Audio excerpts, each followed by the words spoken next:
Assalamualaikum warahmatullahi wabarakatuh. Waalaikumsalam warahmatullahi wabarakatuh. Selamat sore Medan. Bertemu lagi dengan saya Arya Anarko dan sahabat saya Gusdir ya. Berapa lama kita absen? 1 minggu ya. 1 minggu ya. Karena kebetulan saya sedang ada undangan ya dari Rusia ya. Rusia. Oh, iya. Kebetulan ini Ukraina lagi panas gitu. Jadi Putin menelpon saya, ini gimana ya? Saya harus berangkat gitu ya. Bukan ke Bukit Tinggi? Iya. Singgah. Mulai ke singgah. Oh bisa ya. Iya. Oke Bang, ini langsung saja. Ini ada apa ini Bang? Ya. Tadi aku juga baru masuk hari ini. Karena ada sesuatu dan lain hal juga, dan ketika masuk hari ini disambut oleh satu berita soal Crazy Rich. Crazy Rich. Crazy Rich itu apa? Kayak gila gitu ya. Gila ya. Orang kayak gila atau orang gila jadi kaya atau gimana? Gila. Atau kekayaannya gila-gilaan. Gila-gilaan gitu. Itulah istilah sekarang Crazy Rich Medan. Seorang diantaranya yang namanya Indra Kusuma atau yang sering disebut Indra Kents. Indra Kents dilaporkan ke Bareskrim Polri karena diduga melakukan penipuan trading. Oh, dilaporkan menipu gitu ya? Ya. Oh gitu. Oh. Melalui aplikasi Binomo. Wah, ini yang sempat trading itu ya? Iya, tren ini. Apa apa namanya? Artis iklannya itu yang Polem ya? Poni lempar. Gitu.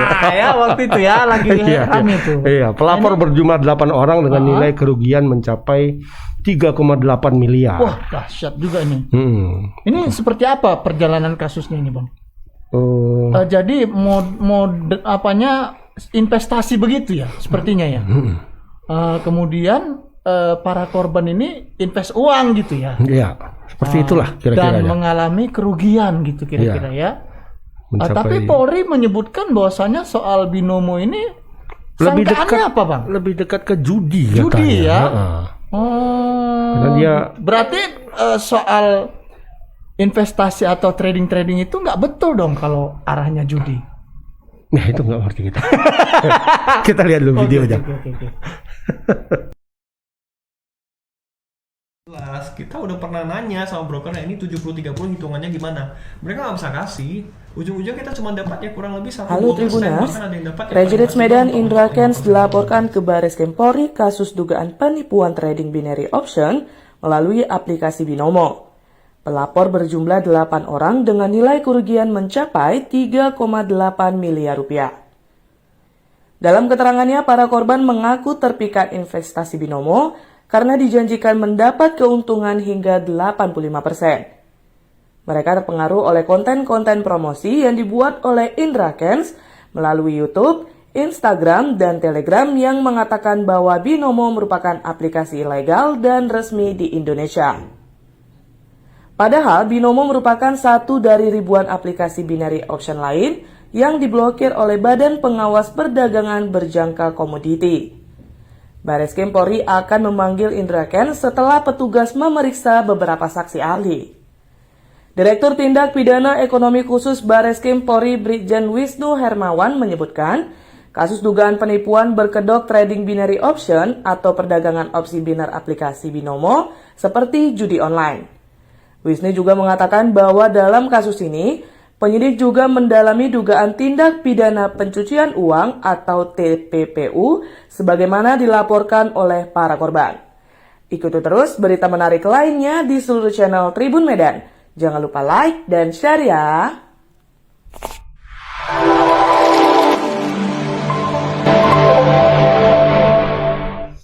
Gitu dia. Itu Bang ya. Kau ngerti? Aku kalau soal trading ini hanya sekilas saja Bang. Iya ya. Yang saya tahu itu soal trading ini kan menyangkut investasi gitu kan. Misalnya kita nanam uang sekian nanti bisa jadi sekian. Apa ya? Ini menurut saya ya. Kalau investasi itu ambil duit, masukkan dalam kotak, besok melipat ganda dia. Bukan di Gucci. Iya. Di Gucci juga ya. Atas pertolongan jin. Iya. Ini orang banyak Bang tertarik dengan masalah trading ini akhir-akhir ini mungkin karena dianggap simple ya mencari keuntungan yang orang sekarang kan maunya instan gitu ya kan. 80% ya kan? Iya, kalau dulu kan babi ngepet gitu ya. Iya. Sekarang babi ngepet tuh gak susah. Karena butuh dua orang. Satu jadi babinya, satu jaga lilinnya. Iya, betul. Lilinnya jangan sampai mati ya. Iya. Pegang gitu. Kalau bisa taruh tempurung. Iya, betul. Ini kita terhubung dengan reporter kita ya, Bang? Iya, ada Kartika Sari. Halo selamat sore Bang Agus dan Bang Arai. Waduh, jangan sedih sekali gitu. Ada apa ini? Ya, silakan Kartika. Seperti apa menyangkut kasus trading khususnya aplikasi Binomo ini? Iya Bang, kalau misalnya mengenai Binomo sendiri, itu kan sudah ditetapkan sebagai aplikasi ilegal, bukan sebagai wadah trading, tapi bentuk judi nih Bang. Jadi kalau misalnya Binomo ini sistemnya dia wadah bagi para penggunanya itu menebak angka mata uang Bang. Jadi nanti ada candle, dia kayak seperti traffic gitu. Jadi di menit keberapa kita harus menebak apakah harganya itu naik atau turun. Nah kalau misalnya kita salah menebak, uang yang udah kita investasikan itu akan loss. Atau kalau misalnya kita sudah menebak secara benar, itu kita akan mendapat keuntungan dari tebakan kita seperti itu, Bang. Oh, ini jadi berarti sistem lebih apa ya dari balap anjing atau balap kuda ya? Ini menurut saya lebih dekat dengan judi dadu sepertinya. Ya, betul ya kan? Dadu. Ini berapa kira-kira? Iya. Berapa kecil, besar gitu kan? Oh, iya, berarti ini nambah angka begitu ya? Iya Bang, jadi kalau misalnya ini Stephen Chow yang jago kalau kayak gini. Ya silakan Kartika. Terus ya. Iya Bang, jadi kalau misalnya Indra ini terlibat kasus karena dia ini seorang afiliator Bang di Binomo itu, jadi dia itu sebagai brand ambassador. Nah kalau untuk keuntungannya sendiri, si Indra ini mendapatkan 70% dan pemilik akunnya ini 30%. Nah inilah yang menjadi diributkan sama yang korban-korban dari aplikasi Binomo ini Bang, seperti itu. 70% ya? Iya, lebih besar dari aplikasinya. Oh, 70% dari berapa miliar itu? Wah, ini mungkin yang menjadi apa ya? Yang menjadi apa keresahan para korban mungkin itu ya.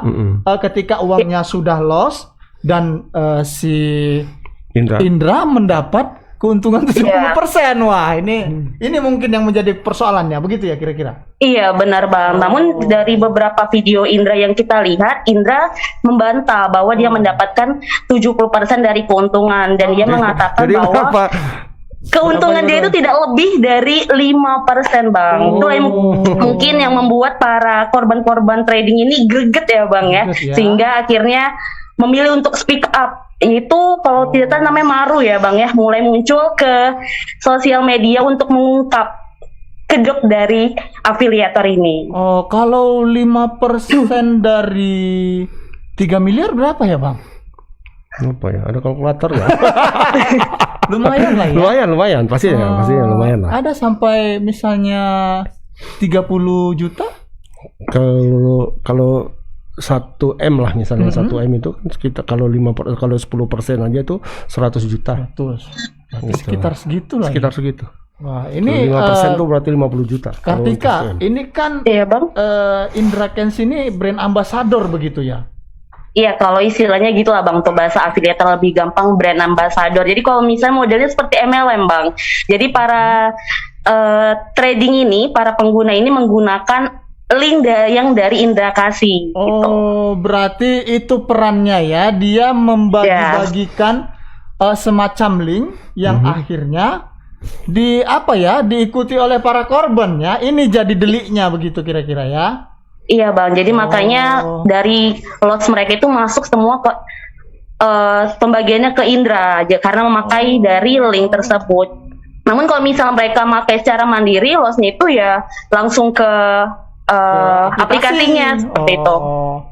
Ini karena lewat si Indra begitu kemarin ya. Makanya dia. Iya. Berarti bisa sangkut lah ya. Oh gitu ya. Kayak ini ya MLM tadi yang kata Kartika ya. Berarti Kalau MLM MLM itu kan sistem downline gitu kan. Nah, yang paling atas lah yang ini kena. Indra itu kurasa yang di jajaran atasnya itu level atas. Kalau binomo ini Kartika, sepengetahuan Kartika, kalau di Medan ini tentu kan ada yang di atasnya Pak Indra Ken ini ya. Nah, kalau untuk di atasnya Indra sendiri kita belum tahu sih Bang siapa yang jadi atasnya Indra, karena kalau dari cerita Indra sendiri kita lihat di sosial media ataupun dari YouTube-nya, dia langsung mendaftar ke binomonya Bang. Jadi ibaratnya dia langsung dari tangan pertamanya lah, seperti itu, bukan dari link atasnya lagi. Oh gitu, ya baik. Ya baik Kartika, nanti kalau saya terlalu bertanya soal hukum mungkin tidak tepat karena yang kalau menurut para pakar apa sendiri OJK sudah ada nggak tanggapan Kartika sejauh ini? Belum sudah atau belum?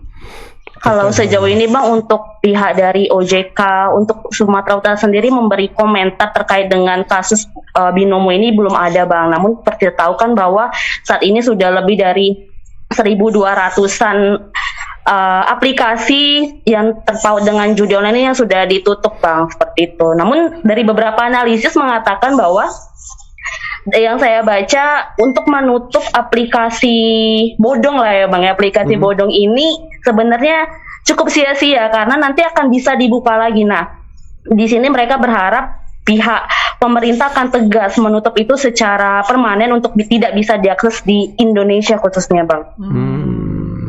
Baik, Kartika, terima kasih atas laporannya. Mungkin kita tunggu ya Pak Indra merespon pertanyaan dari Kartika. Ya Bang. Ya, terima kasih Tika. Selamat sore.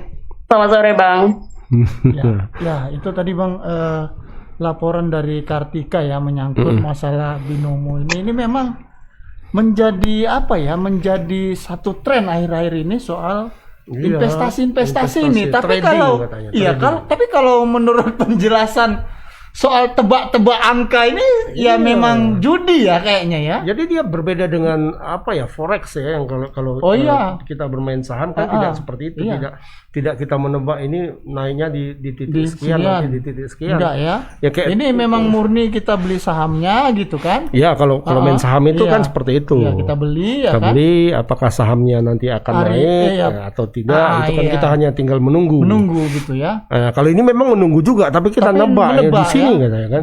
Di sini naiknya. Kayak main judi dadu juga. Ya, pasti. Di dadu besar kecil nih. Iya, besar kecil gitu kan. Main pinggir lah.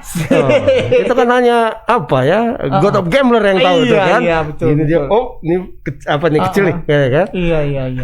Wah, ini cukup cukup menjadi perhatian ya. Tapi kabarnya di Medan juga ada juga kayaknya sih. Oh, ada beberapa nama memang ada inisial apa tuh? Iya. F katanya ya. Fuad atau siapa? Ya mungkin nanti bisa kita tanyakan ke teman-teman di kepolisian. Iya, karena kabarnya sudah pernah dilaporkan. Katanya sudah pernah dipanggil. Dipanggil ya? Iya, dipanggil. Bukan sekedar dilaporkan berarti ya? Bukan. Kalau sudah dipanggil kan ada proses yang agak panjang. Iya. Datang nggak waktu itu?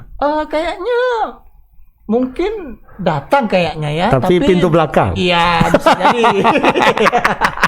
Nanti kita berusaha untuk menanyakan ini ke Pak Kapolda. Tadi teman kita Freddy sudah berupaya juga Bang untuk bertemu dengan Pak Kapolda gitu. Pak Kapolda dengar-dengar lagi makan siang. Iya, makan sore lah. Makan sore ya, sama para wartawan katanya. Pers katanya. Ya, itu berita pertama soal masalah trading. Ini juga yang kedua tak kalah seru. Tapi sebelum lanjut ke berita kedua, saya mohon izin Bang. Oh ya, saya juga. Biar agak lapang. Ini berita kedua menyangkut apa Bang? Lebih seru juga ini kayaknya. Ya, ini khas Medan ini. Khas Medan ya, yang selalu berulang dan terus terjadi. Terus berulang dan kayaknya nggak terselesaikan walaupun sudah. Iyalah. Orang nanti ada yang ditegaskan. Itu. Ada viral sebuah surat yang berisi mandat untuk mengelola perparkiran. Oh. Jadi yang dikasih mandat itu adalah salah satu organisasi kepemudaan. Wah. saya titahkan kepada saya saudara titahkan, gitu ya. iya. Jadi inisialnya depannya P, belakangnya P. Oh, gitu ya. Iya. Jadi katanya Pemuda Pariaman ya. Iya. Perhimpunan Payakumbuh. Iya. Dun sanak saya banyak. Iya. Iya. Iya. Tadi bawa apa? Are tadi bawa oleh-oleh. Iya. Cuma keras semua, nggak ada yang bisa makan. Karak kalian namanya. Ya ini soal kepemudaan kayaknya ya. Diberi mandat untuk mengutip parkir kata begitu, Mengutip parkir dan mandat itu sendiri, surat itu sendiri akhirnya bisa diketahui publik ketika terjadi satu gesekan di lapangan antara seorang yang katanya diberi mandat itu dengan seorang perempuan pedagang mie ayam yang dimintain itu. Oh, dia keberatan gitu ya. Sementara pendapatan dia nggak sampai. Dibilang dia ini mie ku harganya 8.000-nya katanya kan. Dia minta 700.000 per bulan. Kali ya. Berarti harus laku mie dia berapa mangkok itu hanya untuk mengasih bayar reman ya. Reman itu. Ya kita lihat dulu apanya videonya.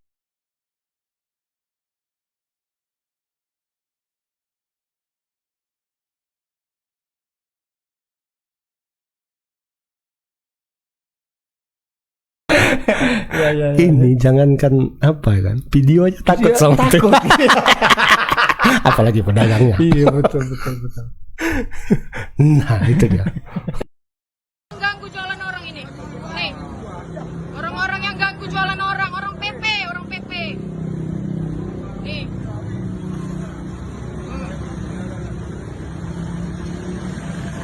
Viralkan ini, mengganggu jualan orang. Uang-uang haram yang dimakan. Orang per bulan bayar masih aja dimintai orang yang mau parkir. Nih dia nih mukanya nih.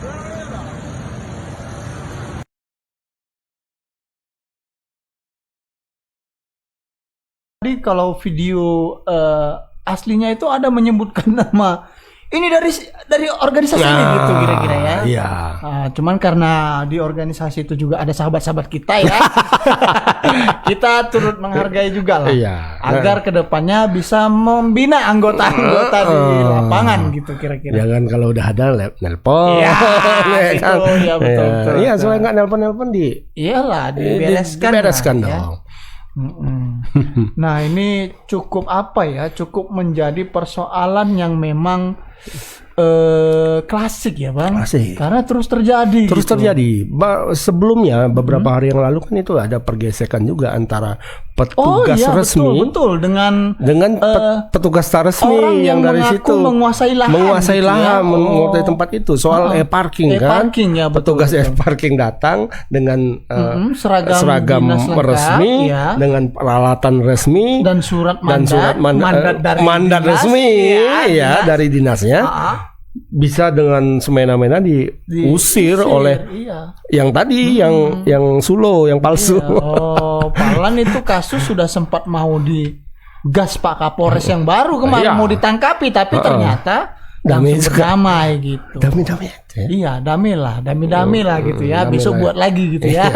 Damai kita sepanjang hari. Kayak lagi konvals. Iya, ini kita terhubung dengan reporter kita Rehtin ya. Wah. Ini Rehtin ini kayak nama orang Jerman ya. Artinya hukum. Ya kan Hani? Sepertinya. Iya, tapi bahasa Belanda bang, kan bahasa Jerman. Bahasa Belanda. Oh, bukan Jerman ya? Bukan, advokat. Gitu. Advokat Rehtin itu hukum artinya. Kayaknya dulu orang tuanya mau menjadikan dia pengacara ya. Kayak Hotman Paris. Iya. Oke, Ani, ini seperti apa nih kasus masalah parkir ini? Ini mungkin bisa dijelaskan dulu menyangkut masalah video pertama tadi, nanti mungkin bisa juga dilanjutkan dengan masalah kasus parking yang kemarin. Silakan Ani. Ya, jadi kembali lagi ada beredar sebuah video di media sosial yaitu pengutipan parkir di depan mie balap Seafood Putra, Jalan Denai, Kecamatan Medan Denai, Kota Medan. Dan sebenarnya video ini dibuat oleh pemilik warung ini karena merasa tidak nyaman dengan pengutipan parkir yang dilakukan karena mereka mengaku selama 6 sampai 7 tahun mereka sudah membayar biaya per bulan kepada oknum OKP di sekitar warung tersebut. Jadi biayanya itu awalnya 300.000, terus beberapa waktu belakangan ini diminta naik ke harga 500.000. Nah, oknum OKP ini mengatakan bahwasanya seharusnya setelah dibayar uang per bulan itu seharusnya tidak ada lagi pengutipan parkir. Tetapi yang disesalkan oleh pemilik warung ini, kenapa mereka telah bayar uang bulanan tapi tetap ada pengutipan parkir. Jadi karena pihak warung tidak senang dengan adanya pengutipan tersebut, mereka membuatlah video ini dan memviralkan video ini. Dan yang Hani, parkirnya itu terhadap orang yang makan di warung mie ayam, begitu ya? Pengutipan parkirnya? Parkirnya, iya, Bang. Oke, lanjut. Ya, jadi mereka juga menyatakan dalam video tersebut ada surat mandat yang diberikan oleh oknum organisasi kepemudaan, yaitu EP.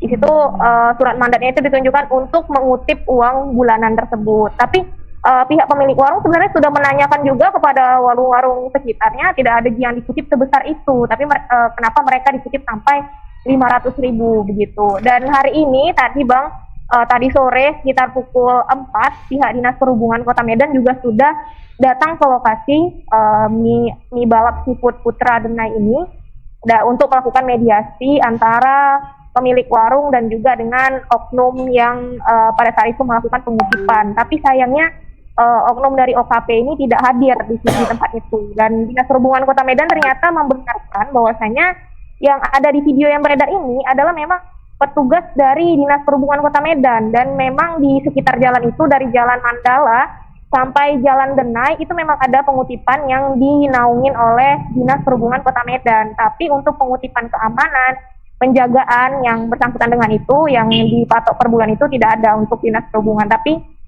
parkir tersebut memang ada di titip Dinas Perhubungan gitu, Bang.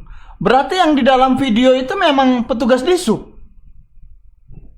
Iya, mengutip parkir di sub. Tapi yang dikeluhkan mereka yang per bulan itu, yang 500.000 itu bukan dari di sub. Oh iya, barangkali gini. Ini kan orang Dishub resmi, dan dia pasti mengutip parkir dong di situ. Gitu. Nah, hanya pemilik warung sendiri sebelumnya sudah membayar gitu kepada oknum tersebut, gitu ya. Oknum itu dengan harapan parkir di tempat dia itu tidak ada lagi. Gitu. Nah, akhirnya kan tidak ada titik temu sebenarnya. Iya. Terus gimana? Ya, Bang, benar. Dengan Dishub sendiri menanggapi munculnya kutipan itu? Gitu. Apakah Dishub hanya diam-diam saja gitu misalnya, atau ada langkah lain mungkin, Ani? Nah, karena tadi juga pihak Dishub belum bertemu Bang dengan oknum OKP ini yang melakukan pengutipan, jadi Dishub belum ada menyatakan tindakan apa yang akan dilakukan terhadap pengutipan penjagaan atau keamanan ini yang dipatokkan per bulannya. Tapi Dishub tadi menyatakan karena sikap dari pengutip parkir ini, petugas Dishub ini tidak baik, kurang sopan begitu. Nantinya di lokasi tersebut akan diganti, tidak beliau lagi yang melakukan pengutipan parkir di situ gitu, Bang. Baik.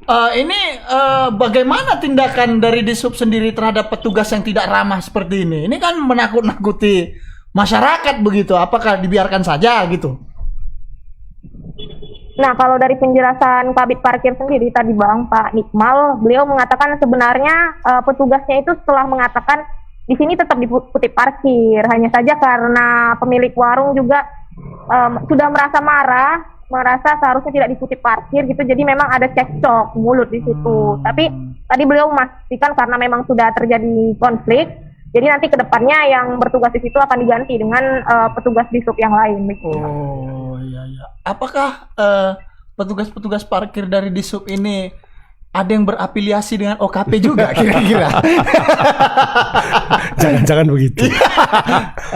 Sejauh ini gimana nih? Ada nggak itu soal itu?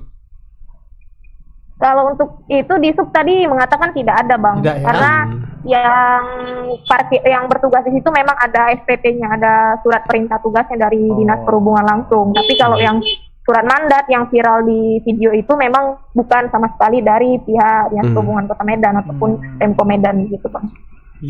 Iya, mungkin nanti bisalah ditanyakan ke Pak Wali Kota ya, karena Pak Wali Kota beberapa kali pelantikan sepertinya ikut menghadiri acara lah gitu kira-kira ya. Ini gimana ini gitu. Acara apa? Ada semacam seremonial Seremoni lah ya, dari organisasi yang mengeluarkan mandat itu, kira-kira begitu.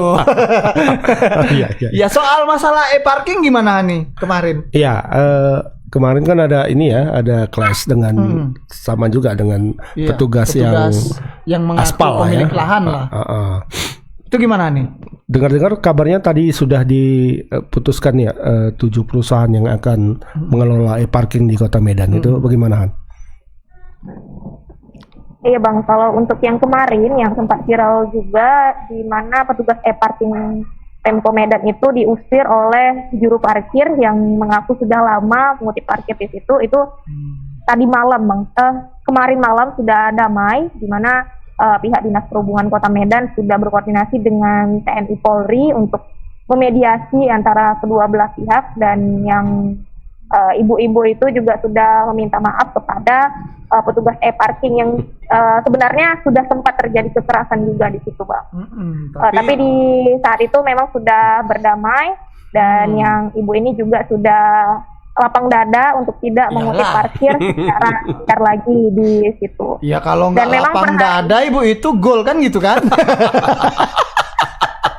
Ya, karena suaminya memang sudah lama bang mengutip parkir di situ. Oh gitu, 30 tahun.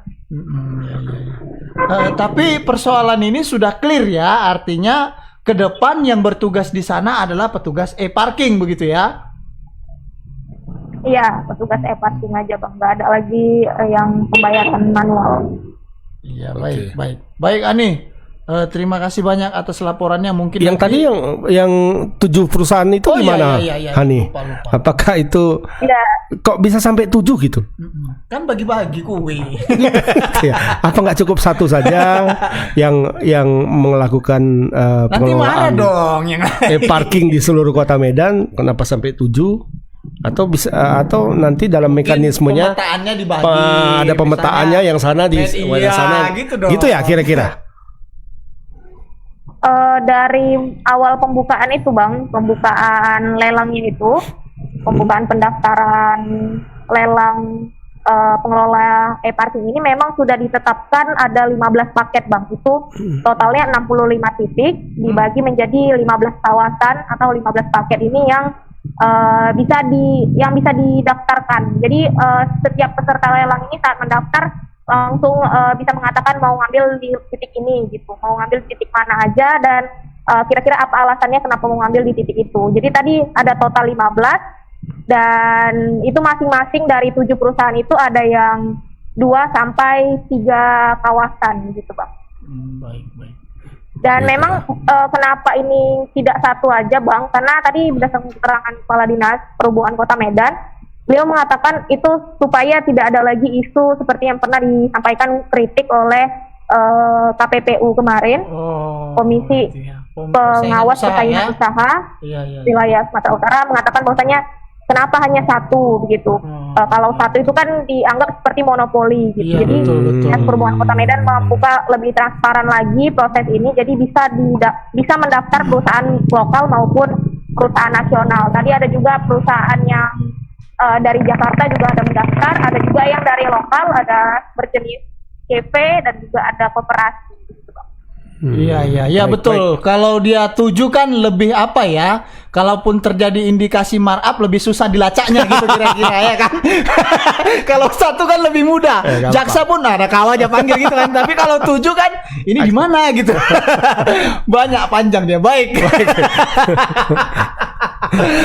Ani, terima kasih Ani atas laporannya. Mungkin nanti bisa dipantau ini menyangkut masalah perparkiran ini. Memang ini rentan terjadi gesekan sama dengan misalnya pemilihan kepling yang memang sering terjadi keributan ini mungkin Iya, nanti tadi ada unjuk rasa juga Iya. di depan kantor wali kota ya. Mungkin nanti bisa dipantau lebih lanjut baik itu masalah parkir ataupun masalah pemilihan kepling ini. Terima kasih Ani, selamat sore, selamat bertugas kembali. Selamat sore Bang Agus, Bang Rai. Ya. Ya. Nah itu tujuh Bang. Jadi Pemko tuh nggak mau gitu. Nanti ada kesan ini monopoli gitu ya. Iya. Ya kan. Kaitkan pula sama ini ya, Iya, sama pejabat di sana. Iya, ini pemilih si ini, dikasih gitu ini. kan. Ini Tapi punya- kalau 7 kan susah ngelacaknya kalau. walaupun yang punya satu. Iya. Iya kan, Iya, kalau satu misalnya- pecah 7, satu pecah 7 misalnya bisa terjadi juga. indikasi gitu kan. Iya. Jaksa kan lebih mudah kalau cuma satu, panggil aja itunya kan gitu pimpin. Tapi kalau 7 nih kan gitu. Dari 7 misalnya memeriksa 15 pegawai kan gitu lama proses Iya. penyidikan pun pasti lama.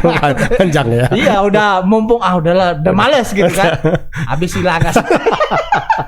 Tapi Iya. mengenai perparkirannya kita jadi agak-agak bingung juga kan. Bingung. Tadi ternyata bapak-bapak yang serem tadi itu asli. Asli. Makanya saya tanya apakah ini berafiliasi dengan OKP Iya. begitu. Nggak tahu kita mana yang bedakan yang asli, mana yang asli, mana yang palsu. Iya, Pas sama sangka tadi kan? marah-marah seperti itu. Iya. Oh, palsu ini Palsu. katanya. Rupanya asli. Oh, Ada yang apa? Kayak iya. bele-bele gitu. Ternyata palsu. Palsu. Aduh, gimana nih ya? Iya, betul. Itu Bapak tadi nggak pakai Pengenal. resmi. Nggak Mungkin pakai dikantongi kayaknya. pakai celana pendek. Itulah. Mestinya yang seperti Rapi ini lah, ya. pakai Kalau memang dia asli gitu, memang dari dinas perhubungan, ya pakailah kan. Entah kan Seragam-seragam yang kemeja biasa biru itu ya kan. Iya. Jadi Atau orang pun dikasihkan lah seragam sama mereka, betul, seragam betul. warna apa gitu Iya, kan. betul. Ini kan hanya pakai apa namanya tuh? Apa Rompi. Semua pakai rompi, tapi bawahannya Makanya apa di tengah kecanggihan zaman ini nanti cobalah maunya untuk membedakan yang asli dan palsu ini maunya dibuat juga barcode. Oh iya. Ya kan? Jadi aku yang asli katanya. Coba dulu di barcode. Ada nggak kan gitu Bang ya kan? Iya. Jangan cuman barcode bayar parkirnya aja tapi petugasnya pun Iya. perlu di barcode Kan juga. ada tanda pengenalnya kan, ada Iya. tempatnya di situ. Jadi nggak ada lagi alasan lah ya di tengah Iya. kecanggihan zaman ini. Enggak ada sebenarnya. Gitu kan. Jadi Jadi kita agak bingung nih. Asli apa palsu nih? Rupanya asli. Rupanya asli. Udah marah-marah seperti preman tadi Iya, kan. iya. Ternyata dia asli di situ. Akhirnya karena dianggap dia tidak kooperatif, marah-marah sama warga, akhirnya dia yang dipindah. Iya, oh iyalah, pas lah. Ya, Oke, itu berita kedua, berita kita akan ketiga. lanjut berita ketiga ini soal ini kabar baik masalah sebenarnya. apa Ada pengoperasian nih? Oh, gitu. ruas jalan tol Binjai Aceh. Tapi seksi 1. Oh.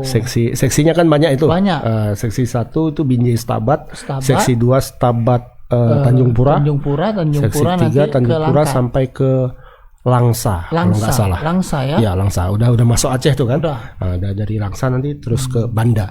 Nah, seksi 1 sudah selesai dari jalan Binjai ke Stabat. Wah, lebih dekat Sudah. ini ya. Ya, kabar-kabarnya dari Stabat kalau ditarik panjang Stabat sampai Tebing itu hanya 45 menit. 1 jam 30 menit sekitar segitu. 1,5 jam. 1,5 jam. Dari Cukup. Stabat ke Tebing Tebing. tinggi. Oh. Bayangin kalau zaman dulu, ya kan? Iya. Berapa titik macetnya itu? Iya, iya betul.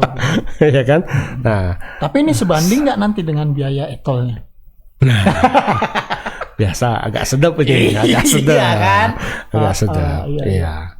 Ini Tapi sudah diresmikan sudah kemarin, diresmikan dan sudah bisa tadi sudah bisa dilalui oleh dilintasi, kendaraan, ya? sudah bisa dilintasi dan masih gratis Oh, dalam tahap uji coba begitu kira-kira. Oke, baik. sampai 2 minggu ke depan. Kita lihat dulu videonya. Tadi reporter kita berkesempatan untuk menjajal ya. ruas jalan tol ini untuk pertama kali. Iya, mungkin Ya. sekalian nyari lapak juga nanti reporter kita ya. Iya, bisa jualan di dalam. Ya, ini videonya.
Mas, mungkin bisa dijelaskan sedikit mengenai pengoperasian awal dari tol Stabat ini, Mas?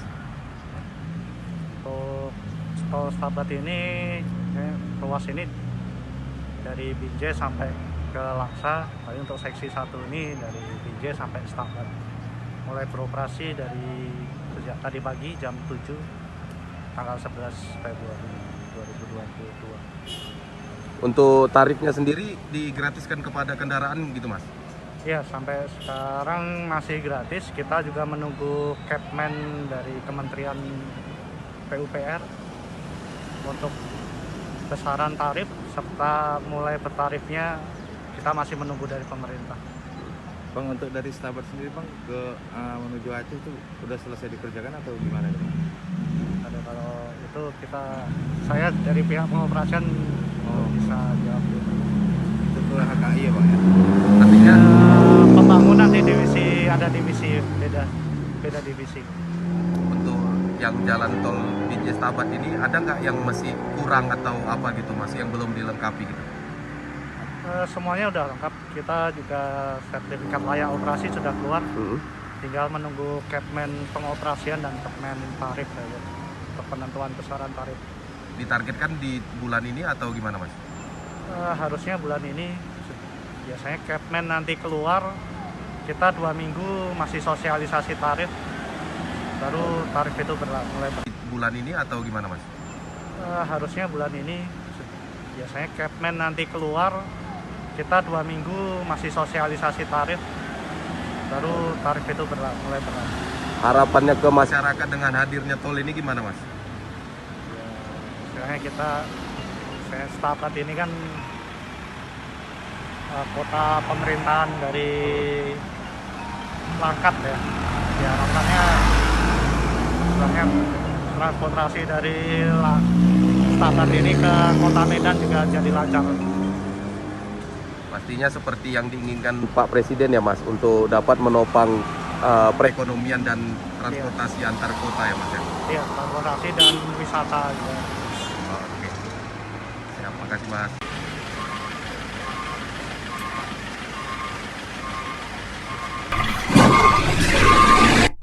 Ya, itu tadi videonya sudah dibuka tadi dan sudah dioperasikan. Jadi mulai tadi dibuka pukul 7 pagi dan terus dibuka sampai 2 minggu ke depan tanpa mengutip bayaran alias gratis. Ya, ini kita terhubung sama reporter Bung Satya ya. Bung Satya. Bung Sat ya, bukan Bang Sat, tapi Bung Sat. Halo? Halo, Wen. Halo? Halo, Bang. Yo. Ya.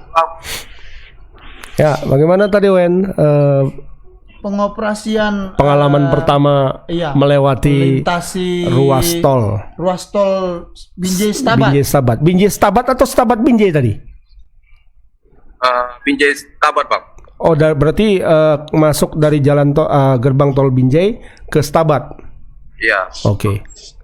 Oke, Wen, silakan. Ya, baik, Bang. Untuk tol Stabat Binjai pagi tadi telah dibuka pengoperasian untuk dilintasi kendaraan dari Stabat maupun Binjai, Bang. Untuk jalannya sendiri kondisi sudah 100%, tidak ada lubang ataupun kendala saat kendaraan melintasi jalan ini, Bang. Begitu, Bang.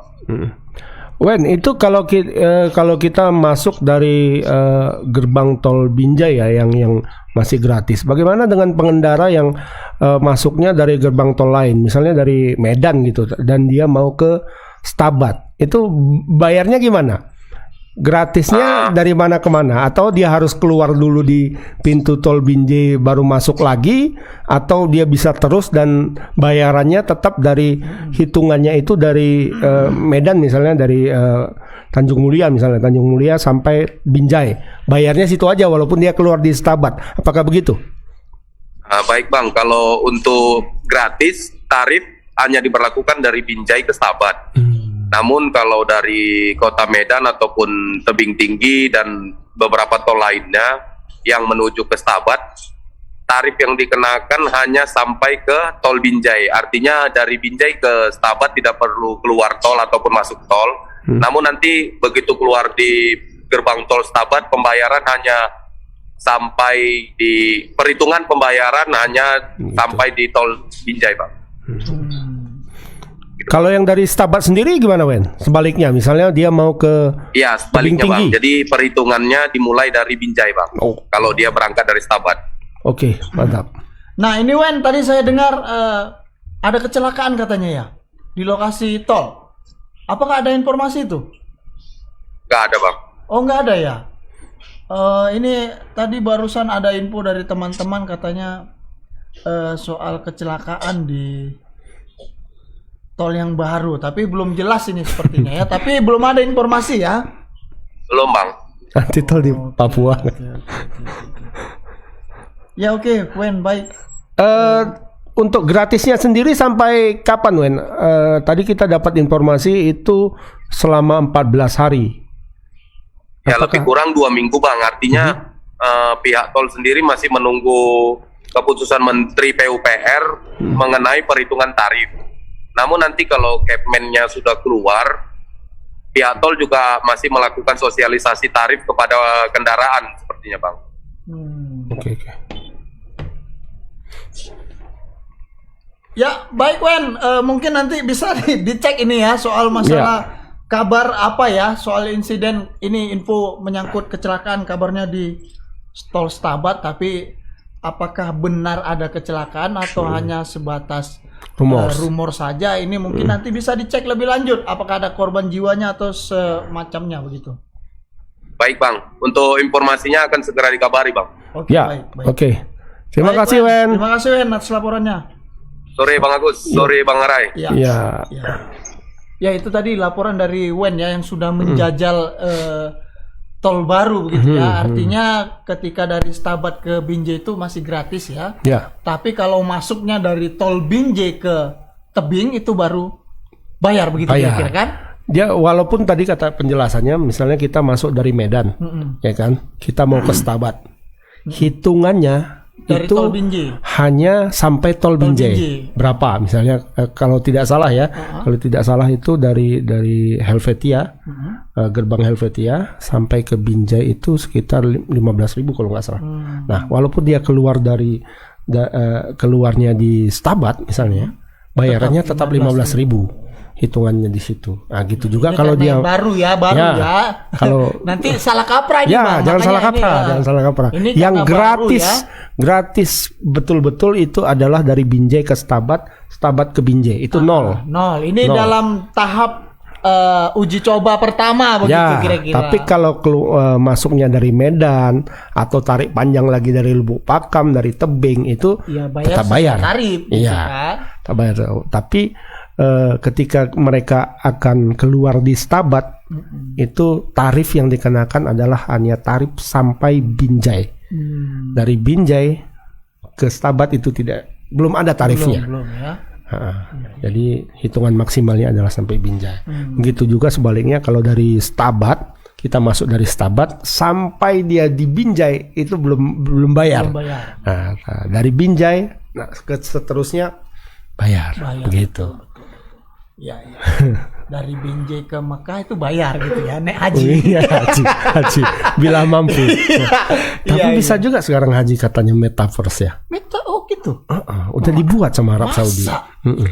Nggak mungkin lah. Ya, tapi katanya sudah langsung ditanggapin sama MUI dan itu katanya tidak sah. Mungkin. Iyalah, tidak mungkin kan gitu. Metaverse pandai-pandainya Mark Zuckerberg aja. Iya. Tapi dia kayaknya terinspirasi sama ini tau. Karena ada mainan anak-anak dulu yang kayak apa itu? Kamera-kameraan itu gitu kita ya. cekrek pindah Dubai ke Mekah gitu ya. Cekrek pindah ke apa itu seperti itu kayaknya. Kacau. Metaverse ya Metaverse haji. Aduh, ini gawat. Jangan diubah-ubah dong. Jadi kita di sini bisa naik haji. Iya, gawat lah itu gawat. Nggak betul kan? Nggak betul. Ya, syukurlah kali ini MUI kita bertindak dengan cepat. Dengan ya kan? cepat dan tepat gitu ya. Dan benar. Iya. Ya itu 3 berita ya, soal apa tadi, pertama menyangkut masalah binomo yang katanya judi. Kemudian yang kedua soal masalah parkir yang tak kunjung selesai. Dan yang ketiga juga masalah tol, bukan masalah, ini soal pengoperasian tol yang memang sebenarnya sangat baik ya, khususnya bagi pengangkutan. Dan memangkas waktu, kemudian efisiensi budget gitu kan, lebih mudah gitu ya. Nah itu 3 berita. Tapi Bang, yang menjadi fokus saya sebenarnya soal masalah investasi tadi. Perbodongan tadi. Perbodongan duniawi ya. Soal binomo ini. Ini akhir-akhir ini banyak sekali memang yang tertarik begitu, ingin investasi banyak dengan godaan ya. Iya, banyak yang menggoda juga. Godaannya kan begitu. Ayo ini ikut. Bisa dapat dengan cara instan begitu ya. Ini sama, kalau menurut saya ini sama dengan kayak kita diiming-imingi oleh dukun dukun pengganda uang gitu kira-kira ya. Bapak mau uang banyak, datang ke saya, akan saya gandakan. Sementara rumah dukunnya ada di samping kuburan dengan gubuk reot. Ini kan enggak. Tapi alasannya kalau dukun kayak gitu, dia dilarang memperkaya diri. Nah, ini kan aneh ya. Aneh ya. Ya harusnya kalau memang dia bisa gandakan uang, ya dia sejahtera gitu kan. Paling minimal ya rumah agak digeser lah, jangan dekat kuburan gitu kan. Kalau aku kayak gitu, kau aja yang jadi dukun. Dia bisa menggandakan uang tapi gak bisa untuk dirinya sendiri. Ngapain? Iya kan? Logikanya kan. Nah ini kan binomo itu juga begitu Bang. Iming-imingnya ini kan, ini bisa mendapatkan uang dengan cara instan begitu kan. Investasi segini nanti bisa mendapatkan sekian gitu kan. Nah ternyata dari hasil penyidikan polisi tadi katanya ini sudah mengarah ke judi. Dan tadi menurut reporter kita ini binomo ini tebak-tebak gitu kan, kayak judi dadu yang saya bilang kan, menebak ini besar atau kecil, dadu goncang kan. Itu aku bilang kan, besar kecil gitu ya. Lebih parah dari balap anjing kan, sama balap kuda kan. Iya kan, balap kuda kan kita tahu, pacuan kuda ya, pacuan kuda. Ini nomor sekian ini, itu kan kita tahu, kita bisa menebak kan, ini jago nih kudanya nih, sehat gitu ya kudanya gitu ya, ini giting kudanya misalnya kan, pincang sebelah, ya kan. Itu kan sangat logis, ada hitung-hitungannya. Bisa kita ini ya, bisa kita prediksi lah melihat. Tapi kalau judi dadu itu Stephen Chow sama Chow Yun Fat yang tahu. Insting. Ya kan, insting kan gitu kan. Nah, binomo ini kayaknya begitu juga ya. Iya. Harus pakai insting ya. Coba masa kita nebak kapan dia bisa naik, kapan dia bisa turun. Iya. Ini banyak Bang akhir-akhir ini. Atau ada hitung-hitungannya tuh? Kayak togel juga? Ya barangkali ada, tapi saya sendiri belum pernah coba. Abang sudah pernah coba? Togel ya? Kalau togel aku nengok master togel itu, waktu orang itu merumus, hitung-hitungannya ya. Ini panjang ini ya kan? Einstein pun kalah. Iya betul. 37 kali 45, mereka tahu kok bisa jadi segini angkanya gitu kan. Nah soal trading ini juga mencurigakan kayaknya ya. Trading ini kan kayak MLM katanya tadi, mengajak orang sebanyak-banyaknya gitu kan, berinvestasi gitu dia mengambil apa dari situ, keuntungan dari situ gitu ya, enak kayak lintah juga ya. Ngisap ya. Jadi orang salah tebak dia tetap dapat duit ya kan gitu. Makanya kan ini kita harus namanya mau berinvestasi tuh investasi lah yang betul-betul, misalnya membeli emas gitu kan, ya kan? Emas itu investasi terbaik. Iya, atau misalnya menabung yang real aja gitu ya kan? Menabung hati-hati juga kalau duit. Iya, menabung kan? Ini bisa dimakan rayap. Jangan di bawah bantal, jangan. Jangan di bank lah yang terpercaya gitu kan. Kalau trading ini kan resikonya terlalu besar ya kan? Afiliator ya, namanya afiliator ya. Dia mengumpulkan orang ya kan, duit orang disorong kan gitu. Ini kan duit kita disorong nih, gitu kan. Mau habis mau enggak dia tetap aman. Untung, gitu. Karena dia hanya dapat pi berapa ini kan dari situ. Mungkin itu ya yang makanya orang ini bisa kaya ganteng-ganteng kan. Rantai tadi ku tengok kayak rantai herder ya. Kayak rantai sepeda itu. Jadi apa sepeda? Kayaknya harus gue di sana. Nah, ada ini yang mungkin naik mobil mewah ya. Masyarakat Indonesia ini Yang di Medan naik mobil mewah kan? iya, ada 2 kan? Satu lagi ada, belum nyangkut kayaknya. Belum. Mungkin bentar lagi lah. Ya kan? Iya. Jadi Bang itu Bang, orang Indonesia ini ketika melihat sesuatu yang instan itu langsung dia berdandan mewah gitu kan. Apa usahanya? Trading gitu kan. Jadi bisa ya dapat duit dari situ. Gimana caranya gitu kan? Ikut. Sama kayak misalnya pada masanya waktu itu ada ponari. Kan batu kan gitu kan. Orang berbondong-bondong sampai air bekas mandiannya juga diambil. Orang Indonesia itu kan gitu. Berbondong-bondong. Ini satu miracle, keajaiban baru gitu ya. Iya kan? Cepat takjub ya Indonesia ya. Sama kayak trading ini kan. Ini pucuk ini duit ini kan gitu kan. Gak memikirkan panjang gitu resikonya gitu kan, sementara dia yang mengumpulkan ayo ikut gitu, nggak ya fine aja dia kan, orang yang habis duit kalian kan gitu kan. Bukan duitku kan.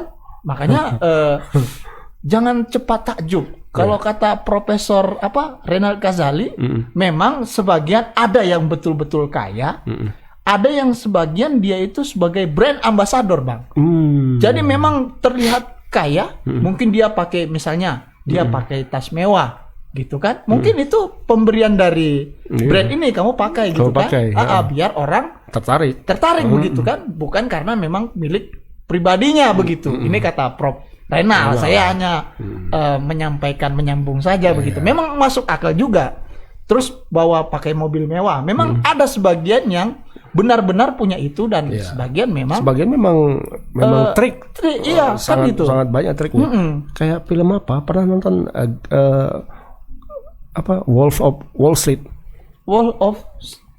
Apa sih? Leonardo DiCaprio. Iya. Itu kan seperti itu. Mereka melakukan segala macam bentuk trik, bahkan penipuannya kan, untuk melakukan via telepon, pialang saham.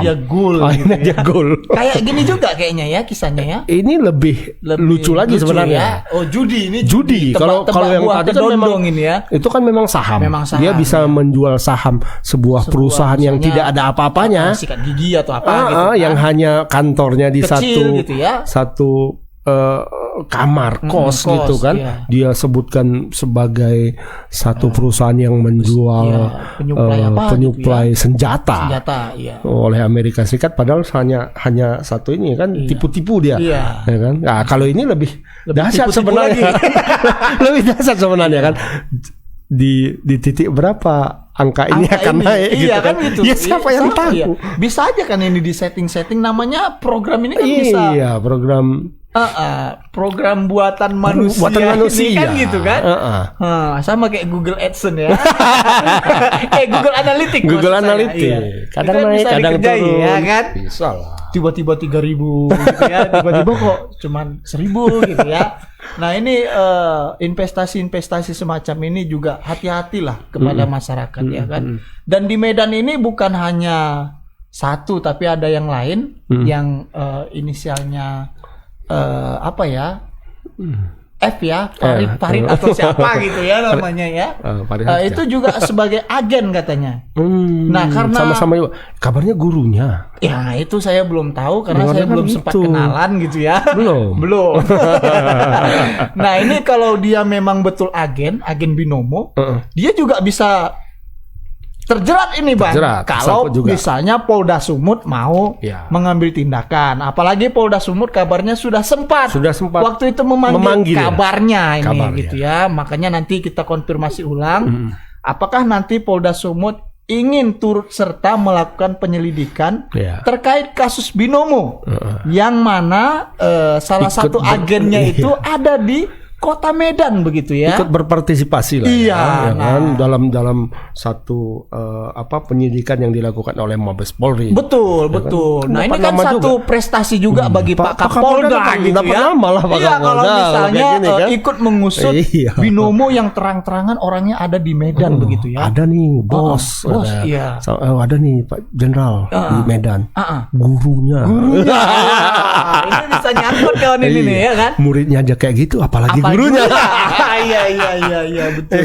Tapi sering katanya mengadakan seminar katanya. Iya. Katanya ya, saya sih belum. Dan aksi sosial juga ya. Kayaknya sih. Ya kita nanti kalau misalnya Polda mau mengusutnya, hidupnya kayak sultan katanya. Sultan ya.